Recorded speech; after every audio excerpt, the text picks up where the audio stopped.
Page number 94 and 95. Unit 4.2. Baby Pangolin's Night Out English Workshop. Question number first. Make other meaningful sentences by using other words in the place of words in the boxes. Now you have given some sentences and there are boxes for some words. तुम्हाला काही वाक्य दिलेली आहेत आणि त्या वाक्यातल्या काही शब्दांना चौकट दिलेली आहे वेगळ्या रंगाची. And you will have to change the words in the boxes. त्या बॉक्समधले त्या चौकोनातले शब्द तुम्हाला बदलायचे आहेत. And you will have to use other words in place of those words.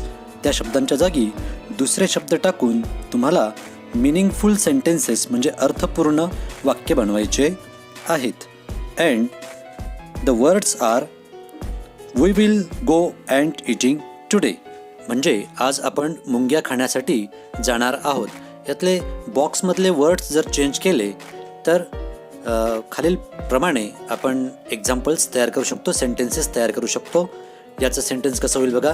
We will go for trekking today. Then second, this is how we pangolins gobble up termites. And the sentence will as follow. This is how we boys enjoy the trip. I underline the words enjoy the trip. Which words are changed? They are underlined. जे शब्द बदललेले आहेत त्यांच्या खाली underline करण्यात आलेले आहे. पहिल्या वाक्यात ट्रेकिंग या वर्ड खाली अंडरलाईन होती. दुसऱ्या वाक्यात बॉईज एन्जॉय द ट्रिप याच्या खाली अंडरलाईन आहे. Then third sentence, you have to be on your guards against greedy people. आणि ग्रीडी पीपल या वर्ड्सला बॉक्समध्ये आहेत त्याचे ऐवजी ग्रीडी पीपल या शब्दांच्या ऐवजी दुसरे शब्द टाकून आपण अशा पद्धतीने वाक्य तयार करू शकतो. You have to be on your guards against corrupt people. Corrupt people हे वर्ड्स आपण चेंज करून लिहिलेत म्हणून त्याच्या खाली अंडरलाईन आहे. And the last one, life is now full of hardship. And the sentence will be life is now full of challenges. So in this way we can prepare the meaningful sentences after changing the words in the boxes. चौकोनात किंवा बॉक्समध्ये दिलेले शब्द बदलून आपण अशा प्रकारे अर्थपूर्ण वाक्य बनवू शकतो. तुम्ही यांच्या ऐवजी अजून दुसरे शब्द टाकून अर्थपूर्ण वाक्य बनवू शकतात. Then question number 2. List all the references in the story that tell you that it is night time. या कथेमध्ये ही रात्रीची वेळ आहे असं सांगण्यासाठी जे जे संदर्भ आलेले आहेत त्यांची यादी तयार करा. Translate the phrases into your mother tongue. आणि जे जे वाक्प्रचार या ठिकाणी आलेले आहेत रात्रीची वेळ दर्शविणारे जे जे संदर्भ आलेले आहेत त्यांचं तुमच्या मातृभाषेमध्ये म्हणजेच मराठीमध्ये भाषांतर करा.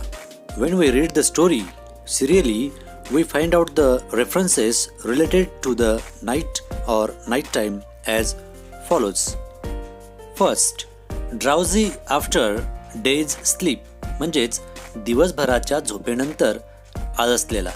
Then the second phrase that comes, that is bright light passing on म्हणजेच पुढे जाणारा प्रकाशाचा प्रखर झोत.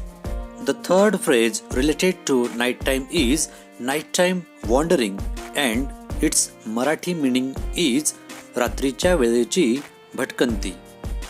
The fourth phrase is tomorrow night म्हणजेच उद्या रात्री.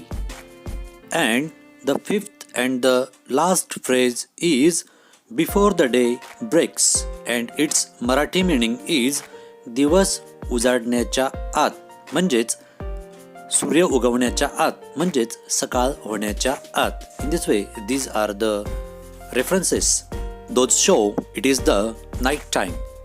Question number 4. Write what mama pangolin told her baby about the following topics. आई पेंगोलिन खालील मुद्द्यांबाबत आपल्या बाळाला काय सांगते ते लिहा. The first is pangolins as animal species, their habitat, food and habit etc. म्हणजेच पेंगोलिन्सच्या वसाहतीबाबत, अन्नाबाबत आणि सवयींबाबत आई त्या बाळाला काय सांगते ते लिहा. हॅबिटेट म्हणजे वसाहत किंवा वसतिस्थान, फूड म्हणजे अन्न आणि हॅबिट्स म्हणजे सवय. So we can say that pangolins live in a snug hole in the earth. It is nearly 9 inches wide and more than a meter long. म्हणजेच ते एका बिळामध्ये राहतात. त्याची रुंदी जवळपास 9 इंच आणि लांबी 1 मीटरपेक्षा जास्त असते. Some pangolins found in Asia and some in Africa.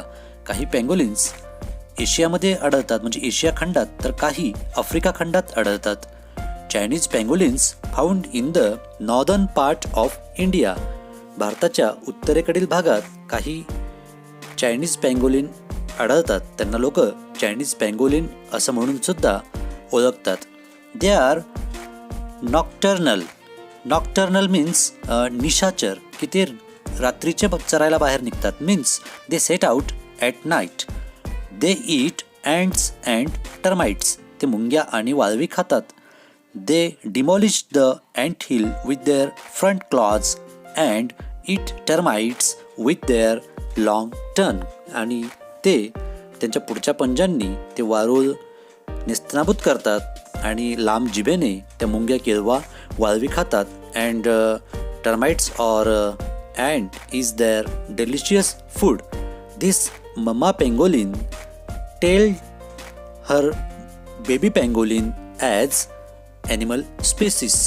म्हणजे प्राण्यांची एक प्रजाती म्हणून त्यांच्या वसाहत, वसतिस्थान, अन्न किंवा सवयींबाबत आई पेंगोलिन आपल्या बाळाला अशा पद्धतीची माहिती देते. The next topic is threats to pangolins. Threat म्हणजे धोका किंवा संकट. पँगोलिन या प्राण्यासाठी असलेलं संकट याच्याबद्दल आई काय म्हणते ते आपल्याला लिहायचं आहे. And we can say that according to the story the mother pangolin said that human is their biggest enemy. सगळ्यात त्यांचा मोठा शत्रू असेल तर तो आहे मनुष्य. Some are so wicked. काही तर अतिशय दुष्ट आहेत. They search pangolins holes, nests or houses and dig them up. ते त्यांची बिळं, घरं शोधून काढतात आणि खोदतात. They kill the pangolins and eat their flesh. ते पँगोलिन्सला मारतात आणि त्यांचं मांस खातात. They sell pangolins scale. ते पँगोलिन्सचे जे खवले आहेत ते विकतात. Human thought the scales are medicinal. आणि मनुष्याला असं वाटतं की ते खवले औषधी आहेत. You can never tell when someone lurking around might kill us. आणि तू सांगू शकत नाहीस, त्या बाळाला ती आई म्हणते की तू सांगू शकत नाहीस की कोण केव्हा कुठून दबा धरून बसेल आणि आपल्याला मारेल. While our nighttime wandering, they flash harsh torch lights to spot us and shoot us with their guns. रात्रीच्या वेळी जेव्हा आपण बाहेर निघतो ना, तेव्हा ते आपल्यावर प्रखर प्रकाशाचा झोत टाकतात. ते आपल्याला शोधतात आणि शोधून त्यांच्या बंदुकींनी आपल्याला ठार मारतात. असं आई या मुद्द्याबाबत त्या बाळाला सांगते आहे. Then the last topic is good people's efforts to save pangolins. म्हणजे चांगल्या लोकांचे पँगोलिन या प्राण्याला वाचवण्यासाठीचे प्रयत्न. एफर्ट्स म्हणजे प्रयत्न. आणि याबाबत आई पेंगोलिन आपल्या बाळाला असं सांगते आहे. Good people strive to make our life easier. म्हणजे चांगले लोक आपलं जीवन सुखकर व्हावं यासाठी भरीव काम करीत आहेत. To help us grow in numbers. आणि आपली संख्या वाढावी यासाठी सुद्धा ते सतत प्रयत्नशील आहेत. They know our importance in the food chain.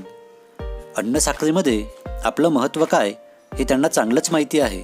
With the help of forest department, some organisations like Sahyadri Nisarg Mitra run awareness campaigns. आणि ते लोक वनविभागाच्या मदतीने आणि काही सेवाभावी संस्था आहे जसं की सह्याद्री निसर्ग मित्र संस्था यांच्या मदतीने लोकांमध्ये जनजागृती करण्यासाठी मोहिमा आखतात, त्यांच्या भेटी घेतात. They hold meetings in villages and urge people to protect us. खेड्यातील लोकांच्या ते भेटी घेतात आणि आपलं संरक्षण करावं यासाठी ते त्यांची विनंती करतात. They put up posters and handouts pamphlets with the messages of awareness and protection. ते आपल्या संरक्षण आणि संवर्धनासाठी लोकांमध्ये जाऊन जाहिराती करतात, पोस्टर्स लावतात आणि छोटे छोटे पॅम्पलेट्ससुद्धा ते लोकांना वाटतात.